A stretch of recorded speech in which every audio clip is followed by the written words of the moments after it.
घंटों की मशक्कत के बाद गाजियाबाद से मेरठ सांसद चंद्रशेखर पहुंच चुके हैं और यहां पर फिलहाल वो पुलिस से घिरे हुए हैं। चारों तरफ से आरएफ और जो मेरठ पुलिस है उसने घेर रखा है। चंद्रशेखर का कहना है कि किसी तरीके से वो यहाँ पर पहुंचे हैं। लगभग 4.5 घंटे का सफर करके वो यहाँ पर पहुंचे हैं और देख सकते हैं कि किस तरीके से फिलहाल अभी घिरे हुए हैं चंद्रशेखर, और पुलिस उनको फिलहाल यहीं रोके हुए है। उनको आगे जाने की इजाजत नहीं दी है। उनका कहना है कि पुलिस से बात करके वो पीड़ित परिवार तक पहुंचने का प्रयास करेंगे। फिलहाल चंद्रशेखर इस समय मीडिया से भी बात कर रहे हैं और कह रहे हैं कि किस तरीके से जो गाजियाबाद से जो मेरठ का सफर रहा, उनका इतना लंबा सफर रहा और इतनी किसी तरह से जद्दोजहद करके यहाँ पर पहुंचे हैं और 4.5 घंटे का सफर बता रहे हैं कि करके गाजियाबाद से मेरठ पहुंचे हैं। पीड़ित परिवार से मिलना चाहते हैं चंद्रशेखर। उनका कहना है कि पूरा प्रशासन इस बात पर लगा हुआ है कि वो पीड़ित परिवार से ना मिल पाए, और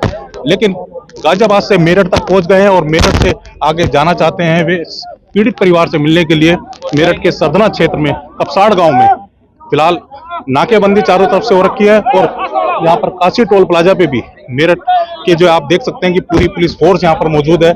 भारी पुलिस बल यहाँ पर तैनात है, चाहे वो आरएफ हो चाहे वो पुलिस के जवान हो, सब यहाँ पर मौजूद हैं। और पुलिस की मंशा यही है कि किसी तरीके से यहाँ से आगे ना बढ़ पाए और चारों तरफ से उनको घेरा हुआ है पुलिस फोर्स ने भी और आरएफ ने भी, और प्रयास यही है पुलिस का कि वो यहाँ से आगे ना बढ़ पाए। मेरठ में, सरदना में, कपसाड़ में वो ना पहुंच पाए। फिलहाल वो गिरे हुए हैं और मीडिया से बात कर रहे हैं और मीडिया से बात करके उनका कहना है कि वो किसी तरीके से कपसाड़ जाना चाहते हैं। जो मृतक का परिवार है उनसे मिलकर अपनी बात रखना चाहते हैं, उनका दुख बांटना चाहते हैं और उनका दर्द समझना चाहते हैं। तो क्या कहना है, किस तरीके से पहुंचे और रोकने का भी पूरा प्रयास किया गया? पुलिस रोकने का प्रयास कर रही है। पहले एक बात समझो, आईडी पर पूर्ण रूप से सामाजिक बात है, सबकी समझ आएगी। अधिकारी यहाँ खड़े हैं। पुलिस से मेरी कल बात हुई, परसों रात बात हुई। पुलिस के वरिष्ठ अधिकारियों ने मुझसे कहा कि आप हमें 24 घंटे का समय दो और आप 24 घंटे मत आओ। ठीक है, हम जो भी कार्रवाई परिवार की डिमांड है उसको कार्रवाई को हम लोग करेंगे। एक बात, मैंने 24 घंटे, कल सब लोग गए, सबने अपनी बात रखी, हम आराम से इंतजार करते रहे कि पुलिस अपनी कार्रवाई आराम से कर ले। ठीक है, जब बात हुई तो मैंने अधिकारियों से कहा परिवार को सहमत कर लो, परिवार की सहमति से करो जो कुछ करना। रात अंतिम संस्कार हो गया, आपने और हमने सबने देख लिया। अब मेरठ, दिल्ली से मेरठ आने में 1 घंटा लगता है, मुझे आज लगे 4 घंटे। कारण ये है कि पुलिस ने जगह जगह पे रोका, कई जगह पे पुलिस ने अपना काम किया, मुझे उनसे कोई विचारों से नाराजगी नहीं।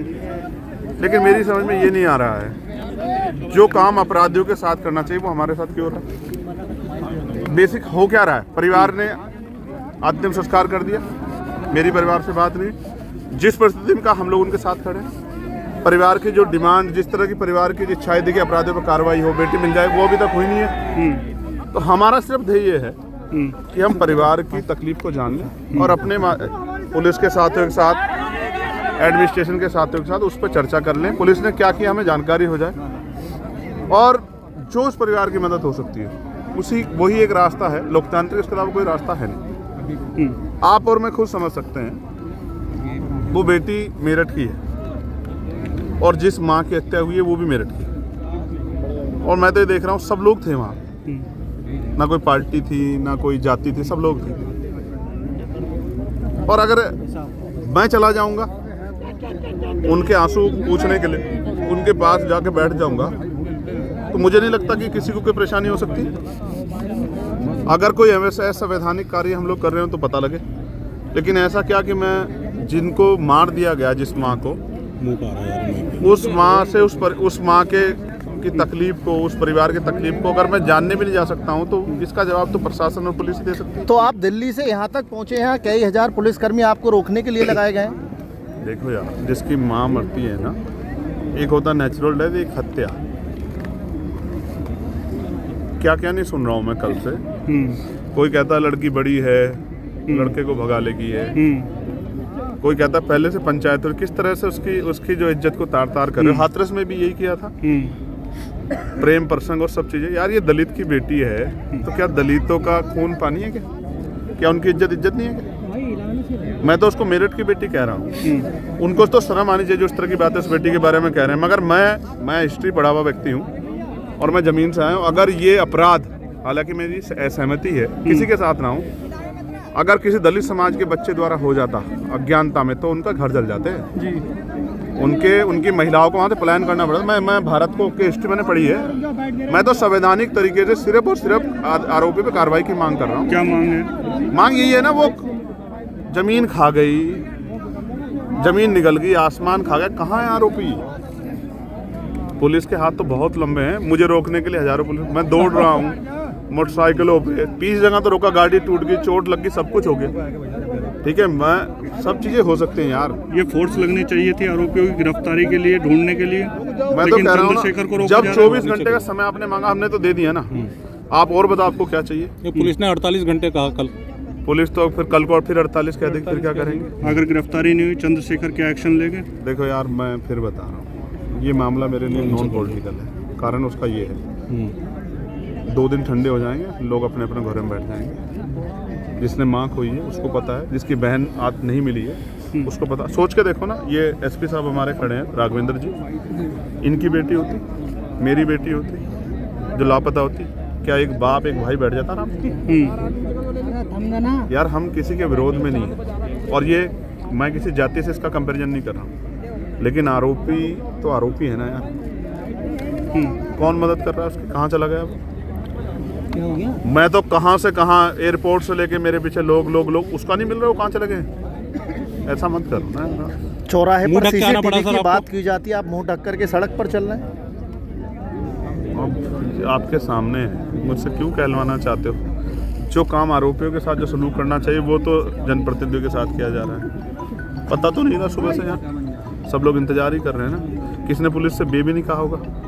यार हम संवैधानिक लोग हैं, और मैं बहुत जिम्मेदारी से कह रहा हूँ, पुलिस अगर चाहे ना तो घंटों में बरामद हो जाएगी, घंटों में। तो पुलिस नहीं चाह रही, आपका मतलब ये? आपको ये लगता है कि पुलिस संरक्षण दे रही है? मैं बिल्कुल क्यों ना कहूँगा। अगर नहीं मिली है, कितने घंटे बीत गए? जरा मेरा ज्ञान बढ़ा, तो कितने घंटे बीत गए? 48 घंटे से ज्यादा समय बीत गया ना। पुलिस का कमिटमेंट पूरा नहीं हुआ ना यार। हमने तो बड़े बड़े माफिया जाते देखे हैं, घर से उठा लाती है पुलिस। क्या हो गया पुलिस को? हम तो इस खाके पे गौरव करते हैं भाई। मैं तो अकेला आदमी जो पार्लियामेंट में खड़े होकर पुलिस के लड़ता हूं। क्या पीड़ित परिवार से मिलने के लिए जाएंगे? पुलिस रोकने के लिए बैरिकेडिंग कर रही है। अगर उस पक्ष को नहीं सुनूंगा तो अपनी बात कैसे कहूंगा? आप बताओ। कल बात हुई थी, मैंने उनसे, उन्होंने कहा कि एडीएम यहाँ, मैंने कहा कि एडीएम से कहो कि वो जबरदस्ती ना करे, उनकी बात सुने, और उसके बाद जो भी हो परिवार की सहमति से कर दें। कोई विरोध नहीं किया किसने। अंतिम संस्कार हुआ, कोई किस तरह की बात नहीं है, आज भी कोई बात नहीं है। तो देखो, इससे ज्यादा संवैधानिक क्या हो सकता है? इतने संवैधानिक तो है लोग, अभी भी इंतजार कर रहे हैं। मैं एक आपसे आग्रह कर रहा हूँ, क्या वो परिवार सुरक्षित है? क्या वो अपनी बात सही ईमानदारी से कह पा रहा है? क्या वो संगीनों के साये में नहीं है? क्या उस माँ को मरना चाहिए? एक माँ, समझते हैं आप, अपनी बच्चों की रक्षा के लिए किसी से भी लड़ जाती है। वही क्या ना उस माँ ने, उसके हिस्से में क्या आया? खून। क्या हमारी माँ को दर्द नहीं होता यार? वो माँ है हमारी, उसके सम्मान की रक्षा करने के लिए खड़े हैं। चंद्रशेखर लड़ेंगे, मुलाकात करेंगे। देखो, मैं बात करूंगा, ये मेरी मुलाकात करा था। मैंने फिर कहा ना, कई चीज़ें ऐसी होती है ना जो राजनीति से परे हो जाती है। ये मेरी मुलाकात करा दें और ये बता दें इन्होंने क्या कार्रवाई की। ठीक, ओके। और फिर जो भी बात आएगी वो आपके सामने आ जाएगी। ठीक भैया। ठीक है।